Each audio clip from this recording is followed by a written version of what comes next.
Assalamualaikum warahmatullahi wabarakatuh. Sebelumnya, kami dari kelompok 8 yang dimana pada saat ini akan membawakan materi yang bertemakan tentang korupsi pendidikan di Indonesia. Yang dimana kelompok 8 sendiri itu memiliki 3 anggota, yaitu yang pertama ada Alia Putri Pardila, yang kedua ada Mustika Agisti, yang ketiga ada Sultan Gernaraja, yang dimana untuk pemateri pertama akan dibawakan oleh rekan saya. Untuk rekan saya dipersilakan. Baik, di sini saya akan menjelaskan sedikit mengenai definisi korupsi. Korupsi adalah perilaku yang melibatkan penyalahgunaan kekuasaan publik atau posisi otoritas untuk mendapatkan keuntungan pribadi atau kepentingan yang tidak sah. Nah, untuk bentuk korupsi sendiri itu bervariasi mulai dari penerimaan suap, pemerasan, dan nepotisme. Korupsi tidak hanya terbatas pada konteks pemerintahan, tetapi juga dapat terjadi di berbagai sektor, salah satunya institusi pendidikan di Indonesia. Selanjutnya, saya akan menjelaskan mengenai macam-macam kasus korupsi di instansi pendidikan. Yang pertama, penggunaan dana BOS. Penggunaan dana BOS, anggaran sekolah, bantuan, dan sejenisnya menjadi lahan basah untuk suburnya tindak pidana korupsi. Sehingga dengan berbagai cara dan upaya agar dana bisa masuk ke dalam kantong pribadi pemegang jabatan. Nah, penyalahgunaan ini dapat berupa pembuatan program-program fiktif atau pembuatan program hanya sekedar formalistik untuk menghabiskan anggaran tanpa dilandasi atas kebutuhan nyata. Nah, untuk meningkatkan kualitas pendidikan di sekolah tersebut. Kemudian yang kedua, pengangkatan jabatan kepala sekolah.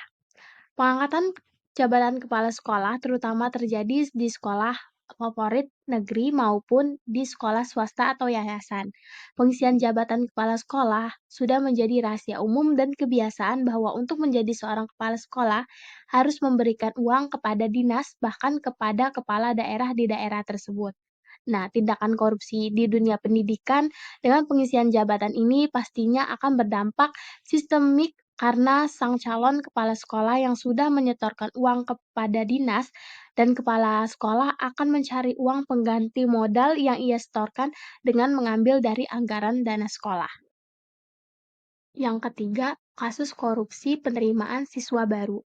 Masih terdapat oknum yang memiliki jabatan publik seperti kepala sekolah, wakil kepala sekolah, dan guru masih disalahgunakan dalam penerimaan siswa baru ini.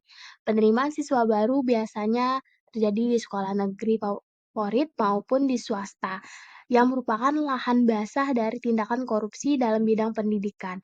Walaupun nominalnya kecil, tetapi tetap tindak pidana korupsi karena akan sangat merugikan masyarakat umum. Kemudian yang keempat, pengangkatan guru honorer dan PNS.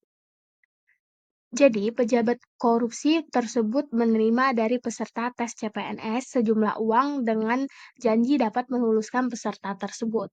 Nah, dalam seleksi umum CPNS dan seleksi dari honorer menjadi CPNS, kedua-duanya memiliki peluang yang sama untuk menjadi lahan yang subur terjadinya tindak pidana korupsi dengan menyalahgunakan jabatan publik yang mereka pegang.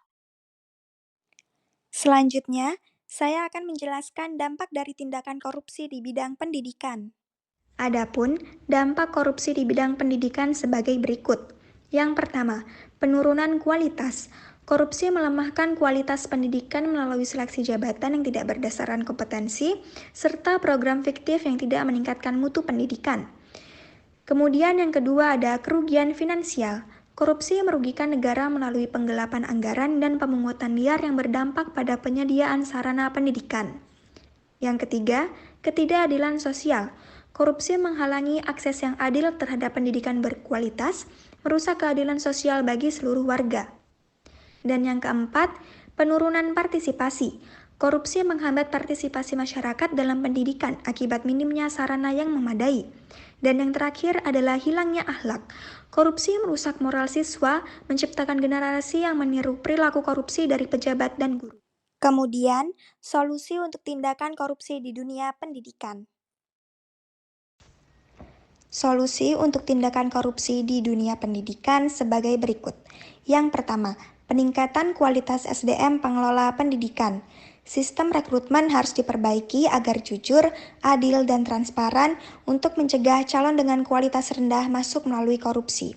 Yang kedua, peningkatan kesejahteraan pekerja pendidikan. Kesejahteraan yang lebih baik akan meningkatkan kinerja dan mengurangi keinginan untuk berbuat korupsi. Yang ketiga, ada pendidikan anti korupsi. Ini diajarkan kepada peserta didik, pejabat, dan politisi untuk menanamkan nilai anti korupsi dalam sistem pendidikan. Kemudian yang keempat adalah sistem anti korupsi dalam perencanaan dan penganggaran. Artinya, sistem harus transparan dan terstruktur dengan pembagian kewenangan dan pengawasan yang jelas untuk mencegah penyalahgunaan. Dan yang terakhir adalah tata kelola transparan. Publik harus diberi akses luas untuk memantau pengelolaan anggaran pendidikan dan melakukan audit sosial.